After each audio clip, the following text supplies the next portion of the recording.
I'm here with Erik Browne, local bass music legend.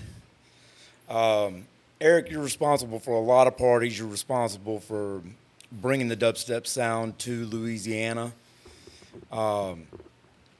You are known as the Unicorn Fukr. Give us the story. Who is the Unicorn Fukr? Well, you just told them. That's me. Yeah. Oh, man. Tell us the story. So what got you into DJing? I like the music a lot. Yeah. What got me into DJing?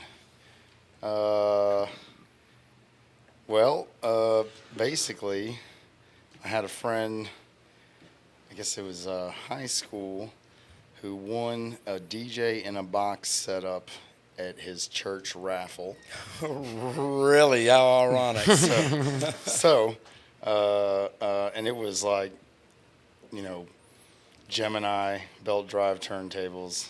Okay. Which, for those who know, is just like garbage, hot garbage of a turntable, and then the most basic 2-channel mixer. We used to just have, little raves at an apartment, and started collecting vinyl records and, doing the thing. And eventually just started building my own vinyl collection, and eventually got some better turntables. Yeah. I guess probably the advantage of those, DJ in the box from that church youth group, thanks Jesus. Yeah, right. Was if you can do it on that wet hot garbage, Yeah. Once you get to like the nice fancy Technics or, then it was like, oh, these are nice now. So what around what year was that? Oh man, time is hard these days.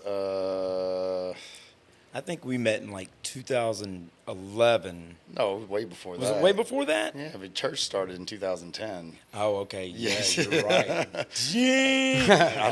I think we met in like 2007. It would have had to have been 8. 2008. Yeah, that's about right. that time That frame. is right. Yeah, you're right on. Thanks for correcting me on that. Yeah. I'm horrible with chronology Yeah, myself. y'all have fact checkers on staff, right? Yeah, 100%. So yeah, the parties in the apartments. I think I remember those. No, it wasn't those parties. Okay, different set of parties. This was before then, because I'm pretty sure I was still in high school, maybe just starting to college. I think when I met you, I was towards the end of college. And then I was having I was having parties at the house. Yeah. I mean, basically it was like, I had the setup at the house with the turntables and records, and I would just have friends over and get them, too high to leave, and then force them to listen to jungle records, because I didn't know a whole lot of people my age that were into dance music, so I started hanging out with older people. Mm-hmm. And you started out playing jungle, right? Drum and bass and jungle. I think my first like club gig was the very first Dirty Disco. Oh, really? Okay. And I did a drum and bass jungle set for that. Nice.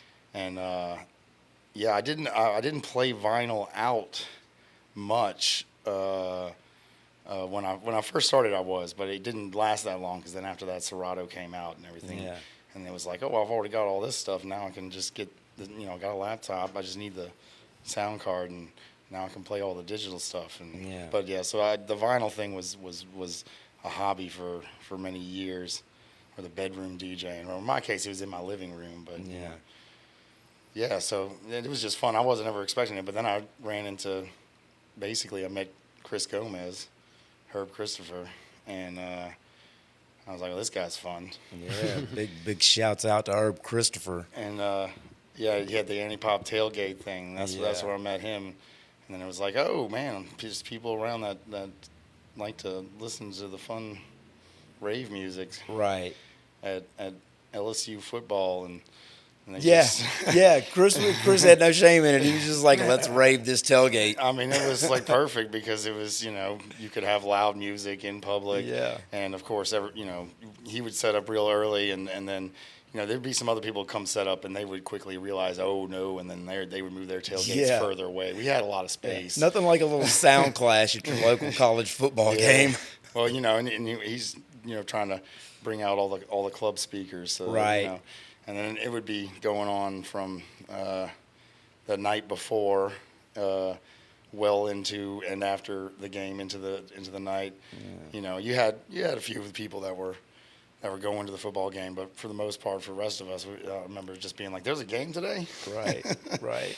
But no, those were fun, and then it was after that he started the Dirty Disco thing, and then that was my first official club gig. Yeah, and that was Baton Rouge at the L Bar. Yeah. That's right. That's the right. lesbian bar right under the bridge. Yeah. 'Cause at that time, it was basically lesbian bars. The only place you could have house and techno. Right. Right. A very, very welcoming environment, though. Yeah. Yeah, that was a great party. Oh, I like that spot. That was Yeah. a lot of fun. And how long did that party run? I think that one. So it was like monthly on a Thursday, right? Yeah. And I think it got up to like, I remember maybe like 4 or 5 year anniversary. Yeah, that's pretty good. It probably maybe could have kept going, but we basically started doing a dirty disco in New Orleans. Yeah. Compression. Yeah. And going till like 6, 7, 8 in the morning was way better than stopping at 2 a.m. Way better. Way I better. must agree. Way better. But it was at that time, like, because that was started like a couple years after Katrina, so which is for anyone down here, that kind of killed the rave scene. Yeah. That and then lovely Mr. Biden's rave act back in 2002. Yes. Where having a glow stick and a bottle of water was drug paraphernalia, so they're going to come shut you down. Yeah. But so that I think kind of affected the whole country. Things seemed to kind of like die down a bit. Absolutely. And then we also had that whole thing with the water in the city. Yeah. And so then it was like not too much going on, because I remember once a month in Baton Rouge, and you had tons of people traveling from New Orleans to Baton Rouge to go party. Yeah. An unheard of concept. Yeah. And now we're back to that. It is now again an unheard of concept. Yeah. No. I mean, it's There's a few things. Baton Rouge might be having some stuff coming from what I hear now. Chelsea's is back. Yeah. And there's some people out there, bringing some house music like Paul O'Neill. Yeah. And yeah. So but I don't see tons of people from New Orleans trying to make that trip. No. Now Paul's down here a lot. Oh, yeah. Shouts out to Paul O'Neill. Yeah. Well, things moved quickly for you then. I didn't realize I was catching you in the very beginning of your DJ career. I know. I looked like I knew what I was doing. Right. You play it off real well. You had a radio show at KLSU. That's right. Yeah. Which was great. You were fantastic on the radio. I know. I got the face for it. I got the face for it. I hear you, man. No, I liked that a lot. That was fun. Yeah. That was really helpful at that time too. And I tried to look into it because you mentioned doing the dubstep thing, because that was before dubstep really kind of blew up here. 2010, and I don't think any of us expected to see that happen. No. But we were playing on that radio show. It was like 2 hours in the middle of the week at KLSU, and it was the Anti-Pop radio show. Right. Mike Fiducia had been doing it, and then I came in to take over with another Mike, Big Sexy Mike. Oh, yeah. And Mike Schultz. Yeah, we had 2 hours, no commercial interruption, and just some station IDs.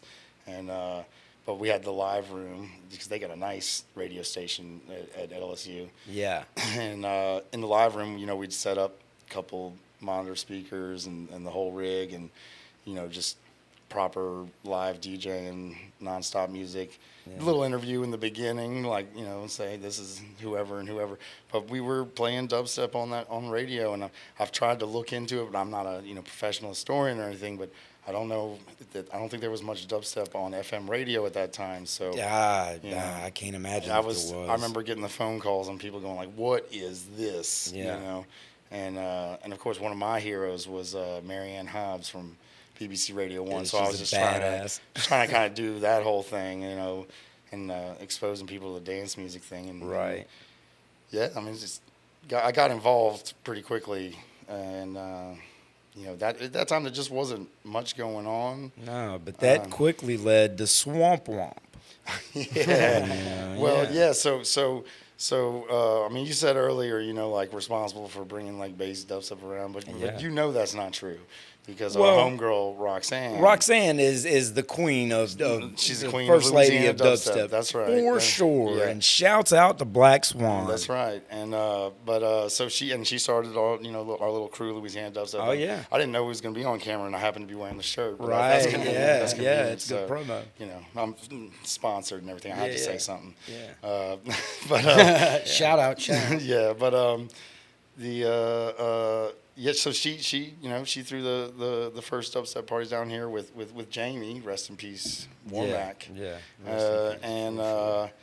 And then started. Yeah, it was in Lafayette, and that was in a room smaller than we are doing this podcast in. I mean, it is I would say it's about the same size. It's about the same size. It really is. Yeah. It's in a bar in Lafayette, Louisiana, in an upstairs room. Yeah. Also a lesbian club, by the way. Oh, okay. At the time, I think it was. Or it might have been like during a lesbian night on their Saturdays. Yeah. But it was like once a month and once every 2 months or something. It was Swamp Womp. And we would, you know, bring some subs in there and just go hard on some dubstep with like, you could fit maybe, I mean, if you had 50 people in there, you know, the fire marshal would be concerned. Yeah. But it was a great party every time, and it was a fun little thing. Really and it was, you know, at that time, because that was like 2008, I think. So that was like when it was, you know, it was before it really blew up, and then it was, you know, it's just this small little scene we had going on. It was something new, something different, and yeah, just things just kept going with that until it was basically all the DJs and their plus ones. Well, I mean, that's, you know, any real DJ scene is really just DJs listening to DJs and judging each other and drinking and having friendships. Comedy's the same way. Yeah, drinking and having friendships. Yeah. So, so you are this show, this podcast is about influencers, not on the major level, but you've had an immediate impact on your dance music culture in this city. It's got to be something that you're proud of. Sure. So tell us, let's see how I'm going to put this. Tell us how you assume your role as a figure in this culture. Ooh, man, coming with the tough questions. I mean, in the sense of today, I mean, to be honest with you, for the longest time, I didn't really. I would try to downplay having any kind of role. I wasn't trying to be a role leader, role model, or anything like that. But I think eventually, you know, after a while with you know, doing bass church and then and compression and just the events we did, especially at the time when there wasn't a lot going on, and those kind of became the, you know, the focal point for like the underground dance music community here. And I mean, it really grew into something big. And you know, after a while, you realize like, yeah, there's a kind of a role there. But I think since the pandemic, now I've kind of taken it in a way where, you know, now I, you know, meet a lot of younger DJs coming up that, and the cool thing is like they're doing cool stuff, and then, you know, and I got invited to play for like there's a crew Season Assist that did their first event this year, and they're like a little record label collective, and they're doing really cool underground forward thinking bass music, like awesome. And they wanted to have me come out, so that was, you know, real honor to me, you know, like, you know, because I still feel like I'm the same 20-something-year-old. It's a long blur of ongoing events Right. and partying the whole time. And it's like at some point you were an adult, but, you don't really feel it or notice it. But, now, you reach a certain point where I, definitely had a leadership role in the scene in some sense. And but now I think I guess I do feel like a sense of responsibility for I want to basically I like to talk a lot, and if they want my advice, I mean I'm just dishing it out freely anyway. Because if they're listening to me, I like you because I just bullshit all the time. But but it's also just now I have a lot of experience and made my mistakes and know the pitfalls and and I try to I'm big on the mental health thing now. Trying to make sure take breaks because I didn't. Because I thought I was invincible too. You know, and then there's it's a lot, and you got to be mindful of that, and a lot of things to be mindful of. And I try to, when talking to a lot of the people coming in that are doing things these days too, and just sharing my thoughts on things that I'd like to see or things that I think would be helpful to know doing that. So I guess the mentor, you're the big brother. Yeah, big brother. I don't want that. I don't got cameras in their bathrooms or nothing. Right. But, but I'm watching you. So here's a funny story, and this is kind of what made me ask that question. When the moment that I realized that you were definitely an influential person in this scene, you and I were at Republic going to see Rusco, I believe, and I was in line holding our spot. You had gone up to the box office to see about the list situation. And there was a kid standing next to me. He was about 19 years old. And he kept trying to get my eye. I wasn't trying to engage him, but he finally got me. Yeah, eye contact, nightmare. And he's like, you like that dubstep, huh? And I was just kind of like, well, more so into, drum and bass, jungle. Yeah, but I mean, you're a junglist. You're not allowed to admit to liking any of the kind of music. Right. But I know where your head's at. I hold no allegiance to genre, but I'm more screw faced than I am womp womp. Yeah. That's right. So, and this kid is like, he's telling me this story about the mid to late 90s rave scene. And I was surprised at his accuracy. Turns out that the guy had written a thesis paper for college on the 90s EDM scene in this state. Oh, that's amazing. Well, then we started talking about today's shit, and he starts talking about Unicorn Fukr and Black Swan, and I was like, man, I can't tell this kid that I'm here with Erik. And then you come walking up, and I thought the kid was gonna shit on himself. But did he not recognize? I'm a pretty generic looking white guy. No, he totally recognized you. Oh, okay.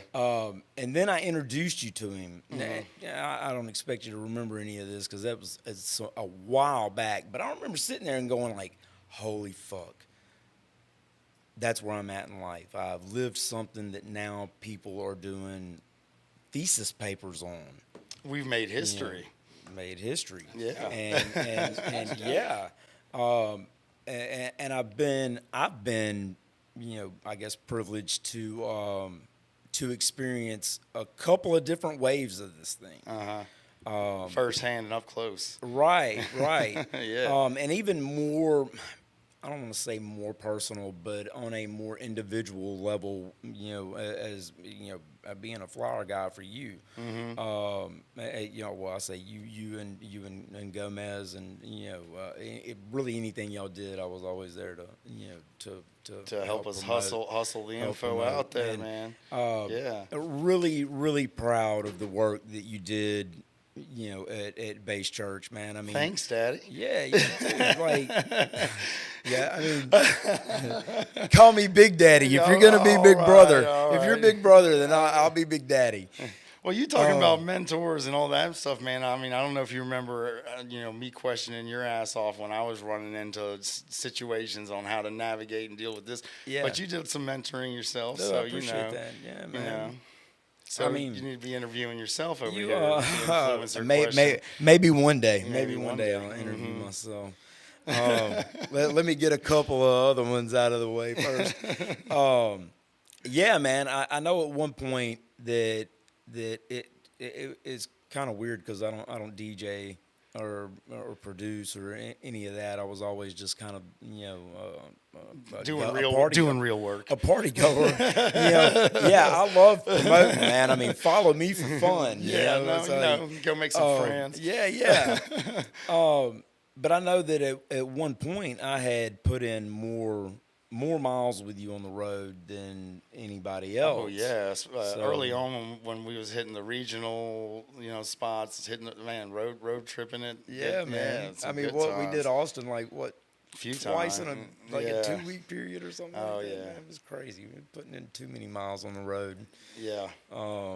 Gas was cheaper back then. It was all right, Yeah, it was. I mean, maybe the drugs were better. I don't know. I'm not sure. I don't know what you're talking about. What? I'm talking about SSRIs. That's good. Actually, I know a lot about that now. Yeah.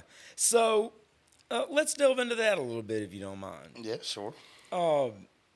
Yeah, mental health is a huge issue these days. I've got. I thought I put that on silent. I lied. I'm so rude. The opposite of silent. Yeah. I'll blame the person calling. It's fine. They should have known. Blame the phone company. So yeah, the mental health. So many people. It's so prevalent today. Sure. I mean, not to say that it wasn't prevalent years ago, Well, but nobody was talking about it. Well, certainly not as much as now. And also, I mean, the pandemic quite clearly kind of exacerbated the problem Oh, overall. absolutely. I mean, I think, people who probably hadn't experienced any issues with mental health, they probably don't even realize that they are experiencing issues of mental health right now. Yeah. Probably are. I mean, I don't think anybody particularly enjoyed the pandemic. I did. All right. Well, we won't, talk about that. It really but rounded out my personality. Well, I mean, I'm sure it provided you lots of material for your comedy bits. It provided me lots of space. Yeah. I was I can go the places that I want to go in the daytime and nobody will be there. Oh, there you go. There you go. Shit, I mean, I'm not a fan of lines either, so Yeah. But yeah, no, it's definitely become talked about more. I think the thing in particular was that, pre-pandemic or post-pandemic,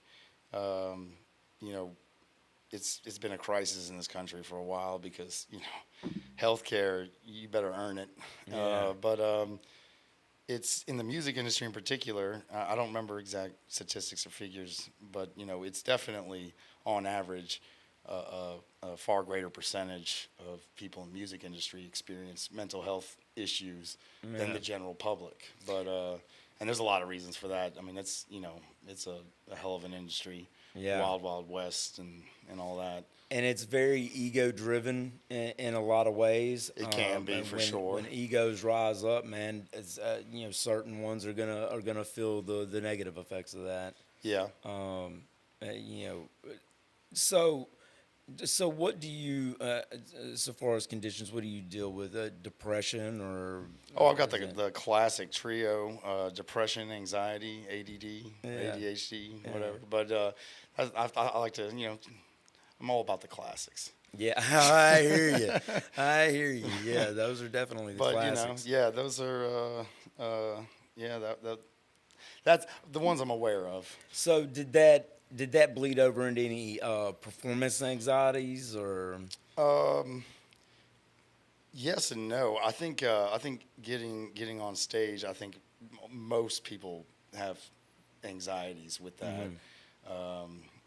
But it wasn't as much a problem. I think anxiety was something that I didn't actually get officially diagnosed with until I was in my 30s. Yeah. But depression I had dealt with from a young age, ADD from very young age. I mean, they figured me out early on.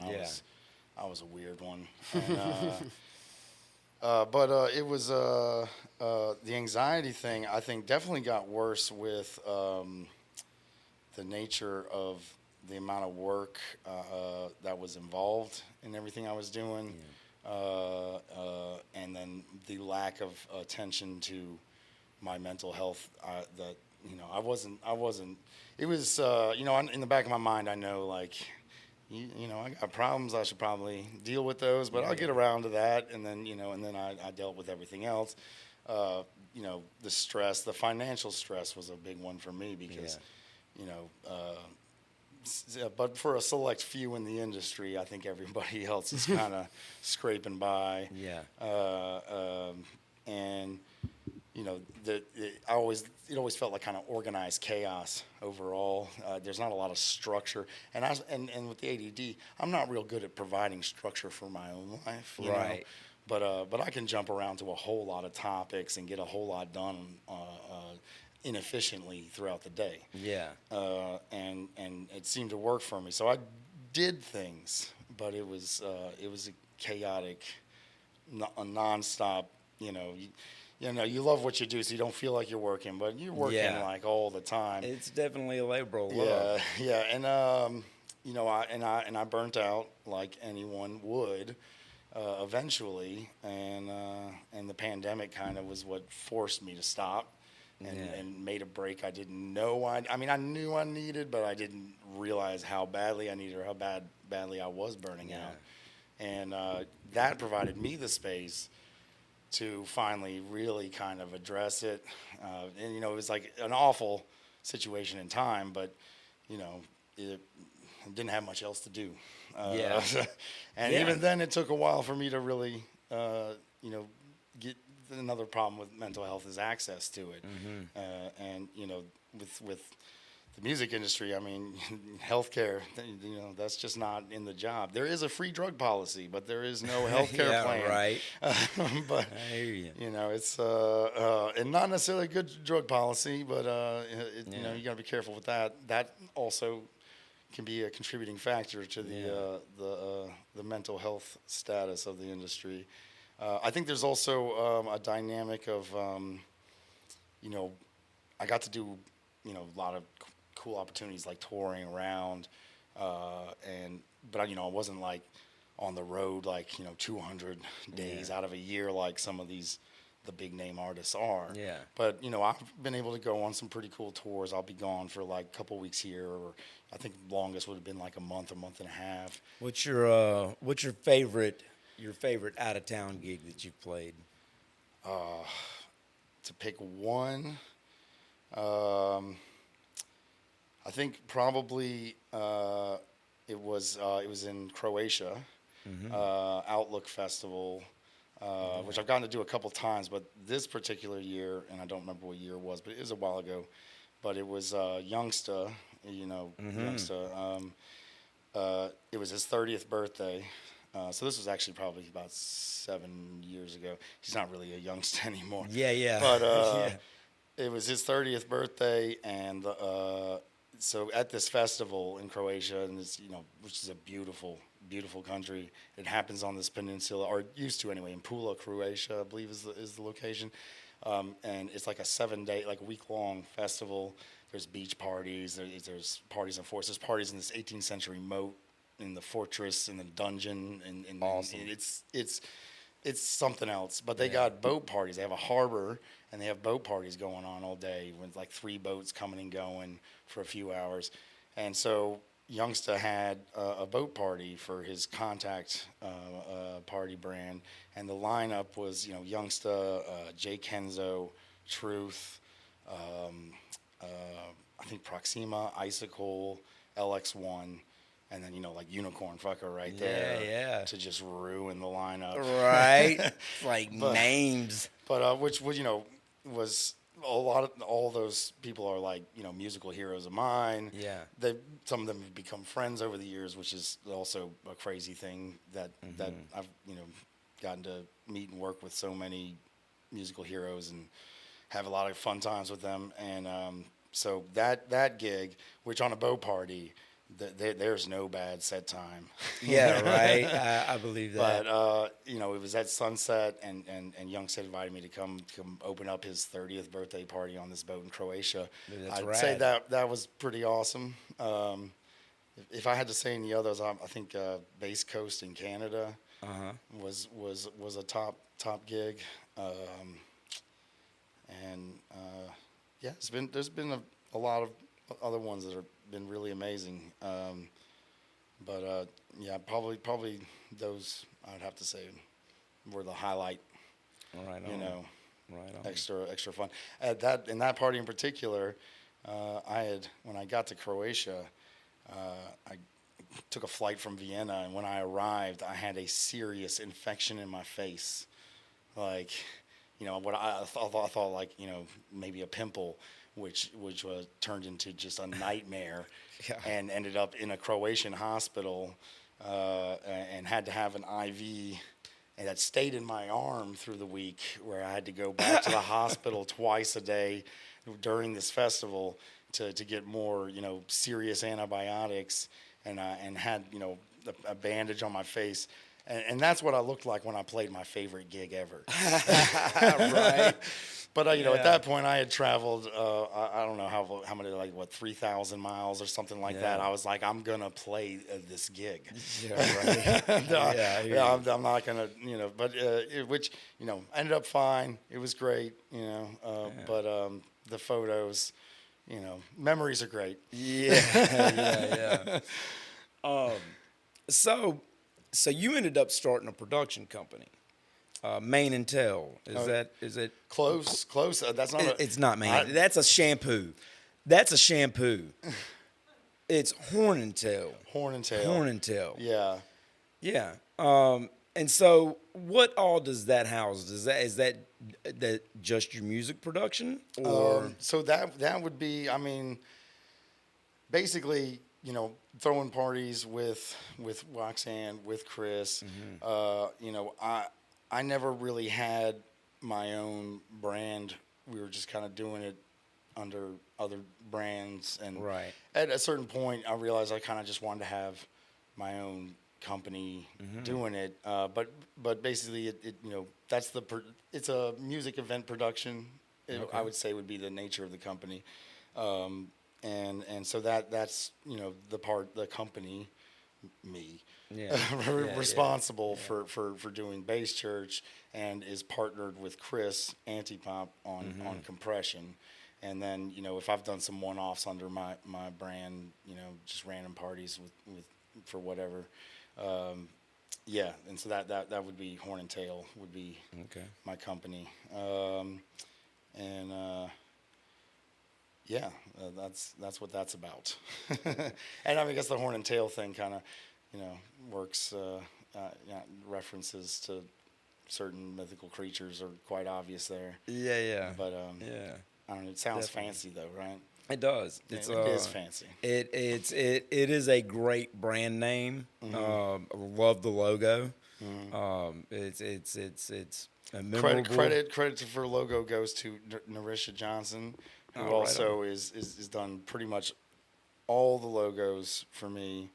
The Bass Church with the speaker stacks that look like the St. Louis Cathedral, Right. which is a It's freaking fantastic. awesome design. Yeah. Actually, the unicorn, which I have her Yeah. work tattooed on me, so. Okay. Yeah, no, she's. If you need a good logo and some graphic design, That's what's up. she's Narisha Johnson. Narisha Johnson. Okay.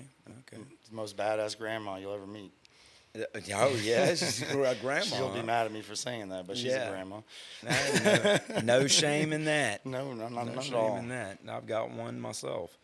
Well, actually, I had one. I don't had anymore. one or two of those. Yeah, yeah, yeah, yeah. Most people have a couple.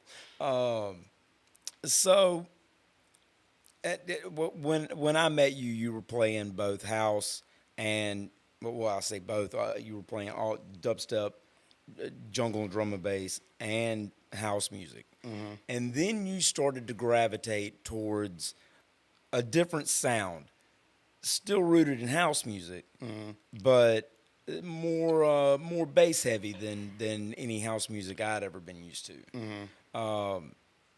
Was that like a specific influence? Was that it just seemed like maybe Dirty Bird? Yeah, I think early on there was, Dirty Bird would probably be the right thing to point to, because they were kind of making that push, with a lot of bass line heavy, and it was early on when they had started. I mean, it's a huge brand now, but they definitely innovated, in a very accessible, very fun party vibe of house music. Kind of had a lot of elements of kind of sort of a crunk hip hop vibe on some stuff, and some gritty, a lot of 808s, and who doesn't like 808s? Yeah, everybody loves them. So and I mean that whole crew was a bunch of amazing people. Started bringing them down, but early on when I was getting to play that. It was awesome because nobody here knew about it, so it was really easy for me to play a bunch of cool stuff that nobody knew about. Yeah. Which I don't know if you remember this, because I think you were doing flyers for this, but at the CAC, and it was like, I think it was the first time Rusco came through New Orleans. Yeah. So in Rusco's contract at that time, no openers were allowed to play dubstep, right? This is like right in that first couple of years when dubstep was the big hot thing, and and then people would come and request that I play dubstep while I was playing dubstep. Absolutely. But that's a whole other story. While you're playing it out. So, and I think, and I know the reason for that is you could see it too when dubstep blew up, and then there's a lot of people jumping in. And what the hot thing was, it was kind of like at the time, it was like Skrillex, Bassnectar, Bro Step. Yeah. And you had openers, just blowing it out the water or playing like the headliners' tunes and all this. And so to try and mitigate this, they, in Rusco's contract, no openers were allowed to play dubstep. Man. And I was like, at the time, that's when it was me and Beverly Skills. For my, I survived, I think, all of 5 months at Ampersand. Yeah. It wasn't like your tenure wasn't very long. It just wasn't the place for me, but it was all right. I had some good opportunities while I was there, and I love Delaney, Beverly Skills, and I had fun. It was awesome. A worthwhile experience. So we were the openers, but for me I was like, oh, this is perfect. I got something just for this, and I distinctly remember playing a lot of that kind of Dirty Bird style sound, and that was like 2010 or so, around then. Okay. And I mean the crowd ate that stuff up, and it was perfect. And then I think it was Rusco, and I forget who was on tour with him, but they were just elated about this. And even got after I was done and they got on. They were like, oh, this was like the amazing best opener DJ. Not to pat myself on the back, but I was like, I fulfilled your contractual obligation. Yeah. I feel like I could have played dubstep and they actually would have been fine with it, because I don't think when they put that in the contract they meant what I would have done with that, right? Because they meant what was happening under that name in America. Everywhere they went was people trying to just go as hard as they could. Yeah, man, just bananas in the opening set. Yeah, and I feel like they were just like, screw it. We're not going to be able to distinguish between what we mean, what would be permitted, and not just ban it all. And I was like, but that's fine. I can do this too, and I got it. But it was great, and that sound really, I mean, obviously caught on too. Yeah, well, it's a super exciting sound. It's definitely it keeps a listening audience way more engaged than standard, 4-on-4 house music. I think it's definitely more accessible to a lot of people. I think a lot of people kind of came around to house music. Yeah. Through that. Yeah, definitely. Over the last decade or so, I would say that they definitely have brought a lot of people around to it, for better or for worse. Yeah. Well, that sound is still around, and dubstep, not as much. Is that what you were to say? Well, publicly, I don't hear near as much dubstep as I used to. Yeah, sure. I don't think it's the dominant style in the dance music Yeah. world right I now. mean, it's still but there it's for still sure. it's I mean it's blown up. The crazy thing though is that what's blown up is basically, all the good stuff. Yeah.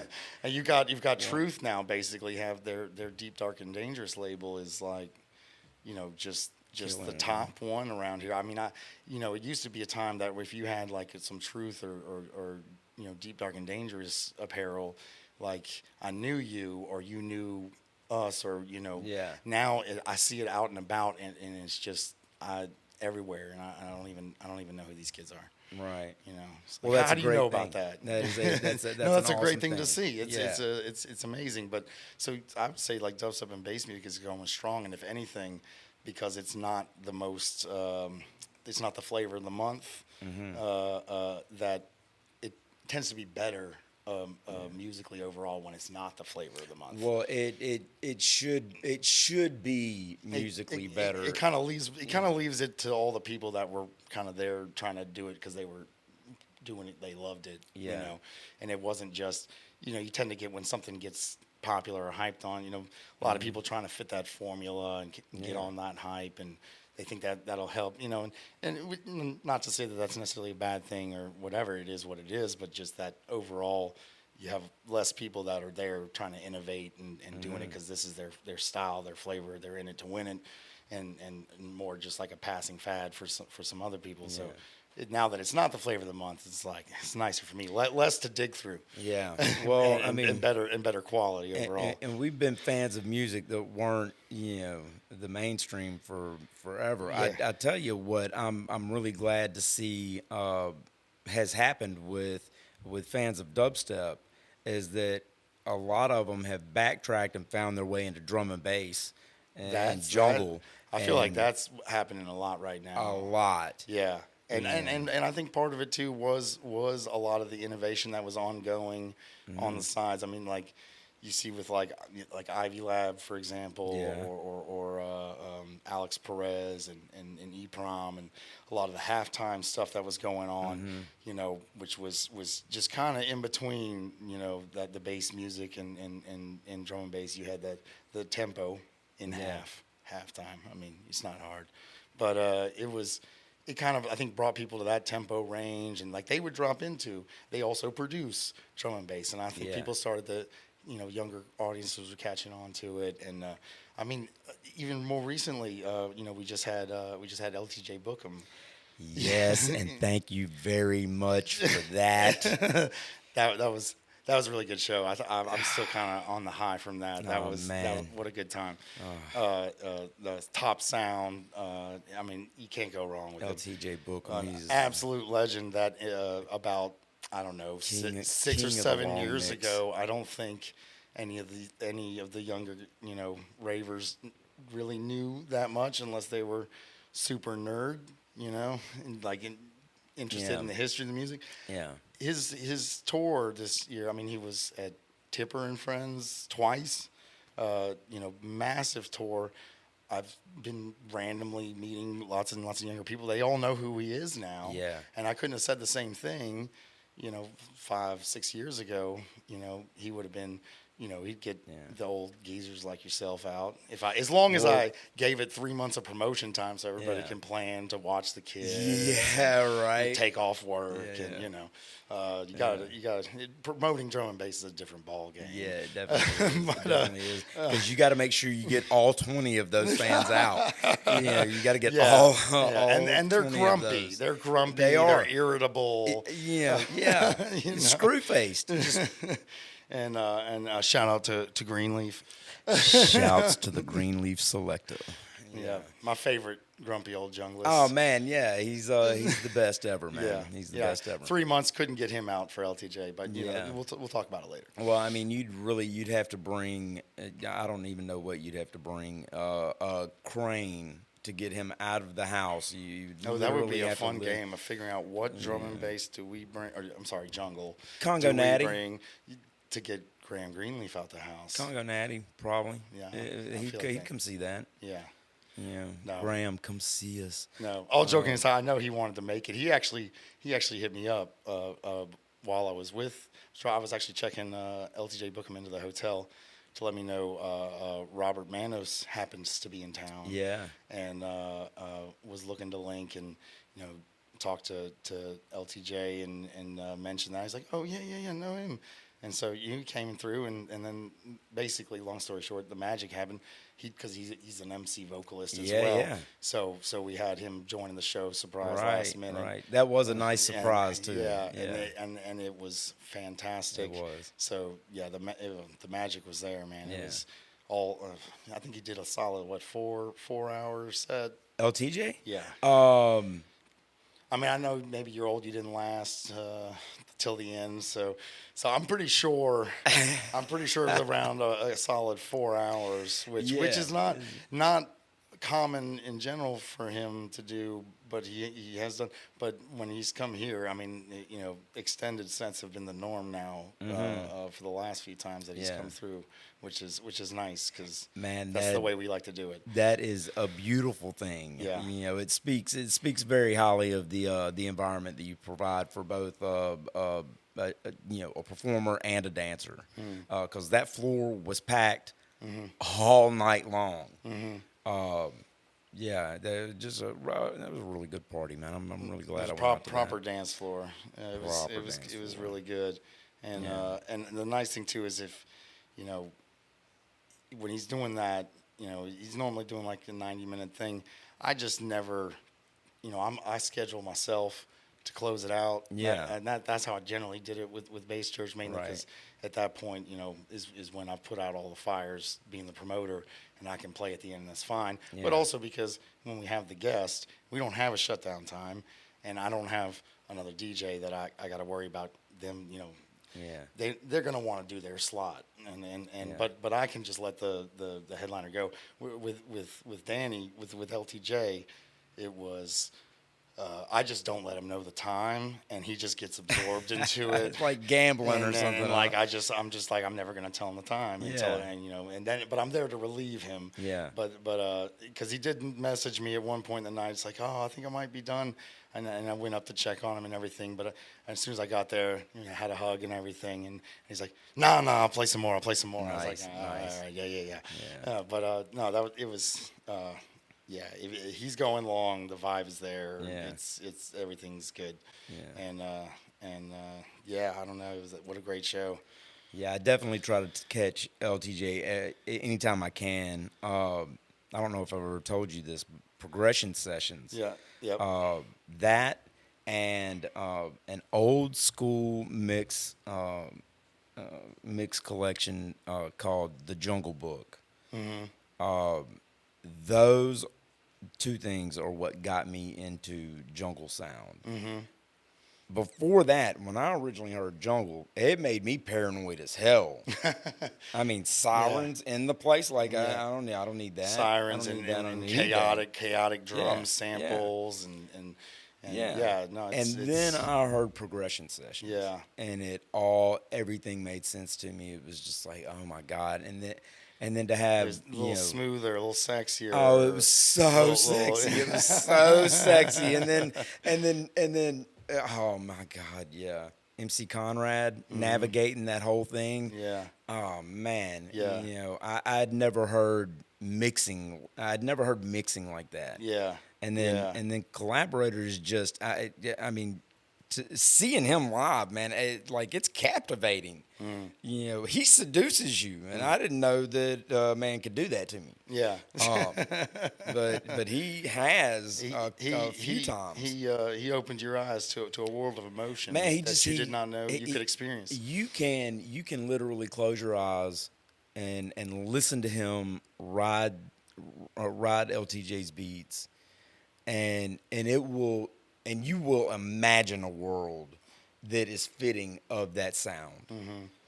It really is. It's really that experience is transcendental to me.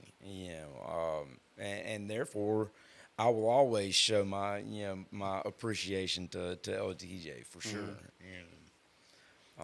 Send him an invoice for the promo spot. Oh Right? man, I mean, dude, forever I had You're welcome. You're welcome, Danny. Yeah, forever I had the CD case that the progression sessions, Yeah. and he had signed it, and it was so Oh simple. no! It I was mean, just like oh, keep it cosmic, and I was just Oh. like, oh, I'm so in the stars, man. Like, yeah, yeah. No, I mean, so he's a musical hero for me. Me Yeah, too. I'm a man. big reason I'm probably doing what I'm doing, and I think the first time I got to host him was one of those special moments along the career trajectory. Was he Yeah. came in for the 7-year anniversary of church.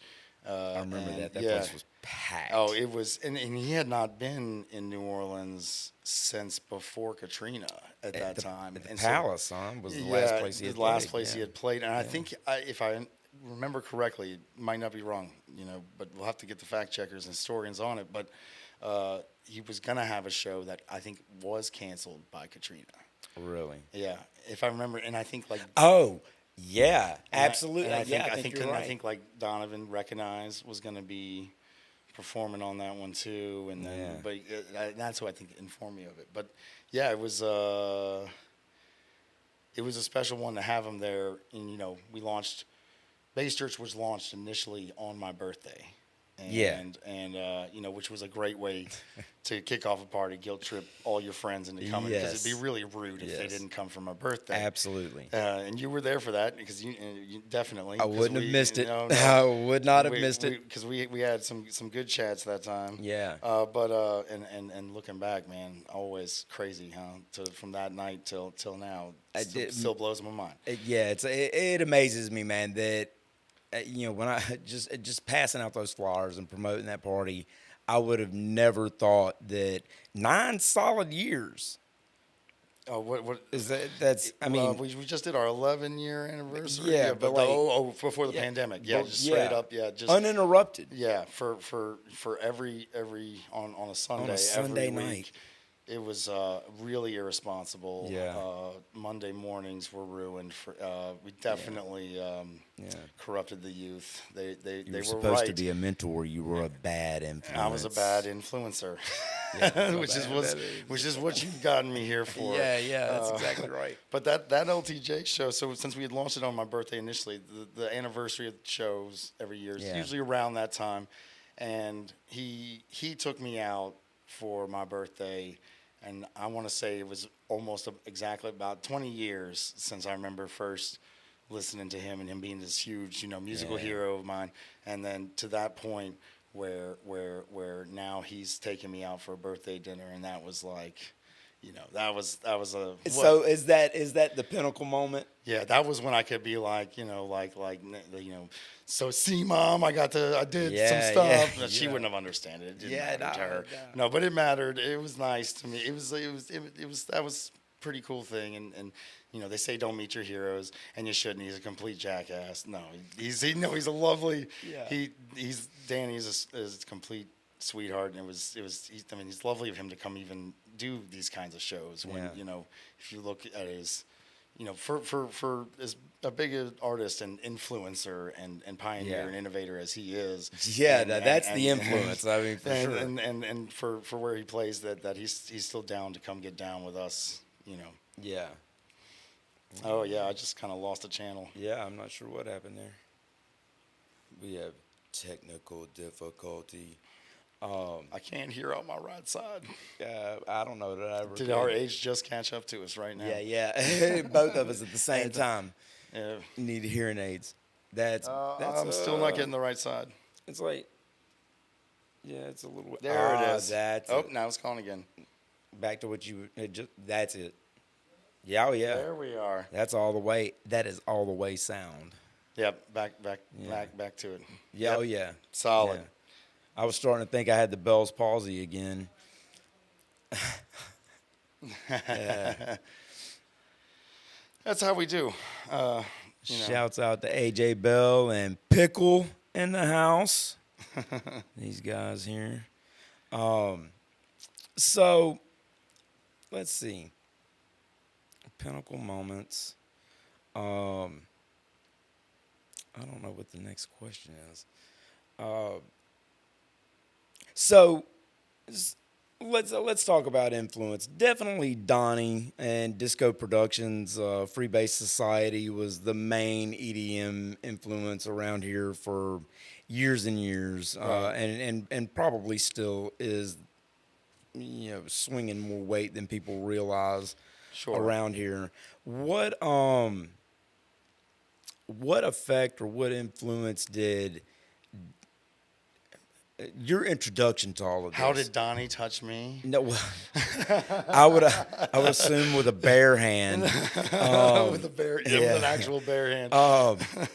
Now, I mean, Donnie definitely did his thing and is still doing his thing, and shouts out to him for I mean, all of yeah. the mountains that he's climbed there. But I would assume that you had spent plenty time in environments that he had created as well. Sometime I would say, you know, kind of caught the tail end Okay. of the State Palace Theater rave days. Got to go Yeah. there a few times, and that, I mean, definitely had an impact on me for sure. Right. You know, because that was a lot of fun, and I like a lot of fun, and I wanted to Yeah. keep having fun. And when Yeah. that went away, you know, I was like, well, we'll find a way. Right. Yeah, I definitely caught a bit of the tail end. And then when I was working with Beverly Skills and that Rusco show mentioned earlier, and all 5 months approximately that I lasted at Ampersand, when that was still a thing. You know, but Donnie was involved with a lot of that, so Right. did get a chance to actually work with him, because I never actually played at the State Palace Theater, and was an attendee, and I didn't know a lot of the other people in the scene. I was still kind of, you know, awkward, kind of to myself, Right. and had a couple of my friends, but you know, then I got to get to know everybody sort of after that. But yeah, so definitely been in some of his produced environments. So here's a question for you. Being that would have been your introduction to all of this, then you definitely witnessed the shutdown, effective shutdown of the scene, and then the reemergence of an EDM culture through the rebirth of it, like through the festival scene.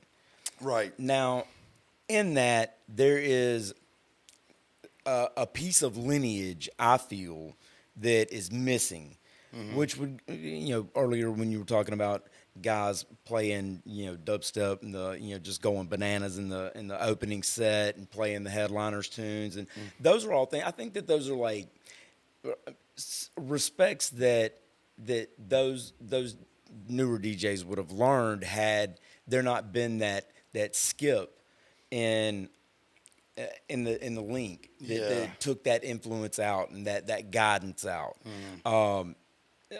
Tell me the ways that you think that maybe that was detrimental and beneficial to the things that were going on. So that break between, you know, like the State Palace on to like when it things kind of blew back up. Yeah. I mean, in that time frame, yeah. I mean, things were at their smallest point. How was it beneficial? It was super beneficial to me because I got to get involved real quick and easy. Yeah. Okay. But yeah, that's a great you know, answer. you know, working with the people that I worked with Roxanne and Chris and Cameron, and you know, it was a small, tight knit community and scene. It was like the people that were still around that loved all that, and you know, we still had little small parties and stuff like that going on. But there was a jump, because I remember it being like myself and Ryan Pierce, rest in peace. Rest in peace. You know, and For we're sure. only there was only a couple of us that were just a little bit younger. Yeah. That caught on, and it did skip for a while, and then when it came back on like Rave 2.0, Yeah. and then it was like at every festival. It was like 2010 Yeah. that year. Yeah. It was all of a sudden it was a thing, unexpected. Nobody saw it coming, and so we were kind of in the right time, right place to be involved at that time. So I guess there was a bit of a difference in the way younger people coming in, that I guess a lot of the sort of the culture and traditions and etiquette of, you Yeah. know, the music and you know, like how to do an opening set, stuff like that. Now, there's no real rules, but Yeah. I mean, I think that there are general kind Respects. of respects and you know, concepts of paying dues and Yeah. being part of the community, earning and giving respect where it's due, and you know, knowing the history and all that kind of stuff That's that right. that kind of got lost on Mm-hmm. on the when it came back. And I mean, the best thing you can do is really just try to keep holding it down for the culture and that That's right. and holding those values and in those ways. And you know, I think some older DJs can get a little jaded and cynical. Absolutely. And there was, you know, probably quite upset at what they were seeing with EDM popping back around. But Yeah. They're probably still upset. they are, and but it would definitely. I think I kind of just everybody starts somewhere musically, and if you don't, you know, try to welcome them in and expose these things Yeah. to them, how else are they gonna learn? They I won't. don't. They won't. They won't. And I think it was very beneficial to us. We had, you know, lucky opportunities for when it blew up at the time to get to play and open for a lot of the big names. I Right. didn't necessarily care for a lot of their Right. music, but hey, I can hear some other side of it, and people would follow us to our, you know, little Yeah. degenerate underground party. And follow they did. And follow they did. And then they, you know, then they loved that party. Yeah. And then it didn't really matter who I brought, so I just kind of force fed my taste in music Yeah. so that I could see all the artists I wanted to see. Right. And fortunately, everybody else ate it up too. So you know, that kind of worked out, right? Man, it has worked out, and it has been a good run. Yeah. You are definitely one of the most influential people, immediately influential On people my block. that I've had the pleasure of being friends with. Well, thank you. Man. Yeah, absolutely, man. Your hard work has paid off. It's definitely recognized. I thought you said it's definitely wrecked you, but Yeah, I was yeah. like, But I think that you were a perfect guest for the theme of this show, the running theme of this show. I want to thank you for being on. oh man, Brandon, thanks for having me. Absolutely, man. It is my pleasure, bro. Yeah. Like you know, hopefully we'll get some views out of this. And, Oh, that's on y'all. I'm over social media. Yeah, I hear you. It's, But oh man, much love to you. And hey, I man, know much it- love to you and, and massive respect. No, from, no, yeah. massive respect too. Oh, I mean, thank you. like you know, somebody was there helping me navigate that early on too. So, Hey, man, I try to do my part where I can, bro. Yeah. Whether it's a listening ear or bad advice, you know, I'll give it. But broken yeah. clocks still right Yeah, twice a day. Absolutely. Well, this has been a good talk, man, and thank you for walking with me through my first experience with this. Oh, this was your first time? This Thanks. is my Oh, Jesus, first man. time you broke my of cherry. course. Actually, the first one I did 2 other podcasts that I Yeah. was guests on, but this is the first one I've hosted. Yeah. So thank you very much. Oh, thank you. Yeah. All right. All right.